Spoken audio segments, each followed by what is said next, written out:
Então, agora eu vou dar a sequência, eu vou fazer a introdução do projeto de hipertensão, que foi depois realizado aqui na Escola SESI, e depois os alunos da Escola SESI vão apresentar o que eles fizeram a partir dessa introdução que eu vou dar a vocês. Então, a hipertensão arterial é uma doença, então, crônica, não transmissível, e ela é caracterizada por elevação persistente da pressão arterial em níveis maiores do que 140/90.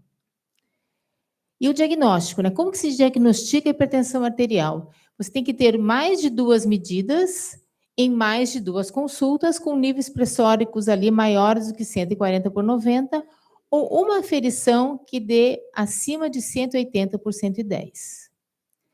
E segundo a US Preventive Service Task Force, recomenda-se que o rastreio da hipertensão arterial seja iniciado a partir dos 18 anos de idade.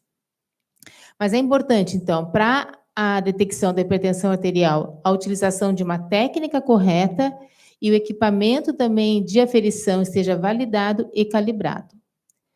E qual que é o impacto, né? Daí a gente vê qual que é o impacto da hipertensão arterial. Então, está aqui. Ela é o principal fator de risco modificável para as doenças cardiovasculares, que representa a principal causa de morte no Brasil e no mundo. Nessa revisão sistemática de 2017, a pressão arterial sistólica elevada é a principal causa relacionada à mortalidade e incapacidade. E, através dessa campanha, que foi feita em 92 países, 32% das pessoas que foram rastreadas nunca tiveram a sua PA aferida e 34% foram diagnosticadas como hipertensas. Dessas diagnosticadas como hipertensas, somente a metade sabiam que eram hipertensos. E aqui, para nós, né, América Latina e Caribe, apenas 6 são diagnosticados, 4 são tratados, e desses tratados, 2 têm a hipertensão controlada. Então, não basta fazer diagnóstico, não basta tomar medicação, na verdade, tem que ser feito o controle pressórico, que muitas vezes está longe de um comprimido sendo tomado por dia. E isso tudo aqui, você mostra como é importante um simples ato de aferir a pressão do indivíduo em qualquer momento que ele tem uma oportunidade, seja na escola, seja numa feira, ou seja no atendimento médico. Então, quais são os fatos? A hipertensão pode ser detectada na atenção primária e deve ser detectada lá, que existe tratamento custo-efetivos e eficazes para o controle da pressão, e que o número de indivíduos nas últimas 2 décadas dobrou com relação à hipertensão arterial. E quais são os desafios? Então, aqui estão os 3 grandes desafios. Que a hipertensão, ela muitas vezes não vem sozinha, ela está associada a outros fatores de risco e a estilo de vida, que devemos ter acesso ao tratamento e que o paciente também deve ser aderente ao tratamento. Então, nós vamos lá, né? A hipertensão arterial, ela vem associada com todas essas fatores de risco e muitas vezes estilos de vida. Então, a gente vê lá, o que é importante, né? A gente cuidar. Então, eu sou hipertenso, eu vou tomar medicação, vou estar sob controle, mas eu tenho que cuidar de outras esferas, como o meu sono, eu devo ter um sono saudável, eu devo fazer uma dieta saudável. E o que é uma dieta saudável? É uma dieta onde a gente vai descascar mais e desembalar menos. Então, eu vou tentar não usar nada que seja processado ou ultraprocessado, que principalmente com relação à hipertensão arterial é onde está o sódio. Então, a gente tem que evitar esse acesso da utilização do sódio. Atividade física regular, já foi bastante conversado. Como é que está o nível de glicose no sangue? Ter um peso corporal saudável, baixar os níveis de colesterol, controle da pressão e não fumar. Então, os desafios é a gente controlar, esses fatores de risco aqui e saber que o indivíduo tem que ter um tratamento individualizado. Não é só dar o medicamento. Você tem que olhar para todas as esferas e tentar conversar e fazer com que ele entenda como que deve ser o tratamento dele. Acesso ao tratamento é extremamente importante e aderência ao tratamento. Mas que a pessoa entenda que ela tem que ter acesso e que ela tem que ter tratamento, ela tem que saber o que é saúde. Ela tem que entender que ela é a protagonista da saúde dela e ela é responsável pelo autocuidado dela. Não é a equipe da unidade básica que tem que telefonar para ela lembrar que ela tem uma consulta. Ela tem que saber que tem que se cuidar. Então, por isso que é importante essas estratégias no ensino. A pessoa que não é educada, não tem conhecimento, ela não entende como cuidar da própria saúde.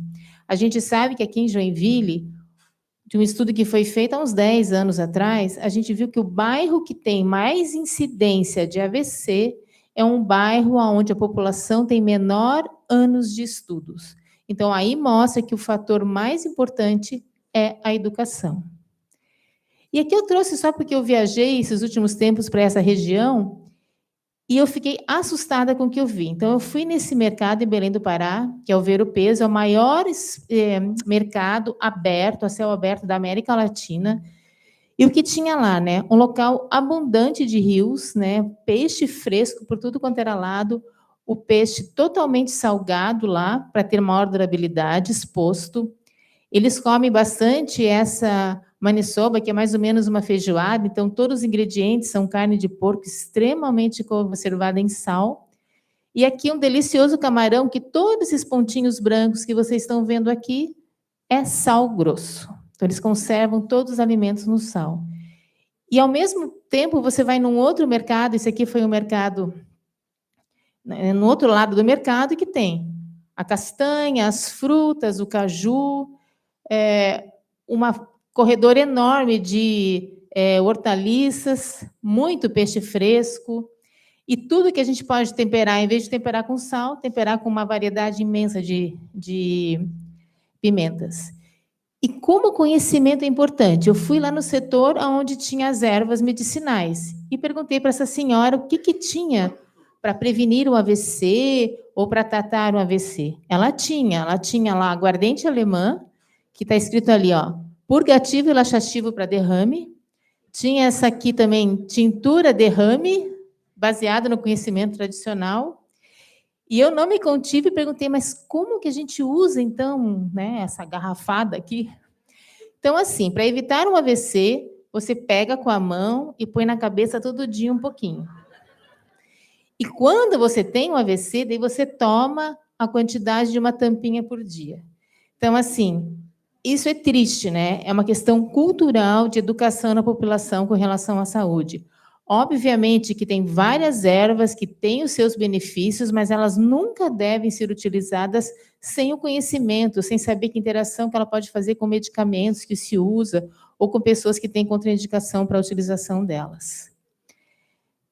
E aqui voltando, né, a importância da educação. Então, aqui eu vou dar 2 exemplos para vocês. Isso aqui foi o projeto que nós fizemos com a professora Tati. Isso aqui foi em 2021. Então, aqui está o aluno, o Eduardo, um aluno que foi um dos protagonistas na exposição, ele aprendeu muito sobre AVC, ele foi um porta-voz ali junto com os demais colegas. E nós convidamos ele, quando ele estava, então, já no ensino médio, para ir na primeira intervenção que a gente teve na escola SESI. E o Eduardo foi 6 meses depois, ele tinha emagrecido muito, e ele falou o seguinte, eu peguei para mim, eu mudei meus hábitos alimentares, e eu nunca fazia atividade física, e agora eu faço atividade física. Então, um Eduardo mudou. Com certeza, outros Eduardos também teremos.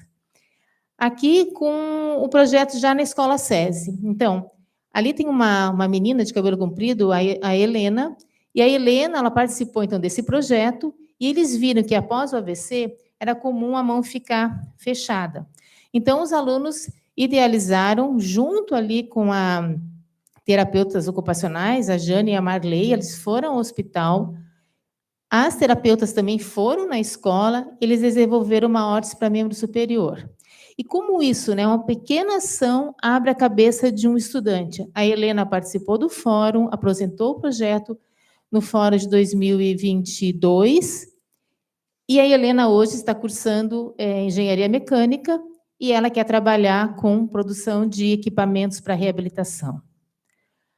Aqui uma outra, esse aqui é do ano passado, que foi o projeto para uma vida saudável e livre do tabaco. Aquele menino ali em cima à direita é o Bruno, e esse menino, então, além de participar do fórum, embaixo ele está falando na mesa redonda, junto com gestores da saúde sobre o combate ao tabagismo e acesso aos programas antitabagismo. Hoje ele está fazendo fisioterapia. Então, nós estamos dentro de uma escola que tinha uma tradução de ser escola que formava profissionais, né, para a indústria, e hoje a gente, trazendo essa questão de saúde, a gente começa a criar novas possibilidades dentro da escola. Então, aqui eu queria agradecer vocês. Isso que eu queria apresentar, então, que a hipertensão arterial realmente é uma doença extremamente grave. Se a gente consegue controlar a hipertensão arterial em todos os indivíduos hipertensos, a gente consegue diminuir a incidência de AVC em 50%. Então, realmente, a hipertensão ela deve ser olhada com mais cuidado e a gente não pode ter o que a gente chama de inércia terapêutica. Se eu estou diante de um indivíduo que eu consultei por qualquer motivo, foi no consultório por dor de cabeça, por uma questão de dificuldade de marcha, ou uma outra doença, eu devo aferir a pressão. Todo médico deve aferir a pressão do paciente, porque é a oportunidade de fazer o diagnóstico de uma doença que ela pode ter grande impacto no futuro da vida dessa pessoa. O AVC é uma doença que ela comete a nossa população, em média, aos 64 anos, e esse indivíduo vive 7 anos e meio com sequela, e geralmente tem uma sobrevida de 9 anos após um AVC. Então, assim, é uma doença extremamente grave, ela é extremamente incapacitante. Quando não se tem um déficit motor, que é visível, né, o déficit motor todo mundo vê, mais ou menos metade dos indivíduos vão ter alguma alteração cognitiva, de memória, de função executiva, e isso vai interferir muito na qualidade de vida dele futura. Então, acho que a gente pode dar continuidade com os alunos agora, né?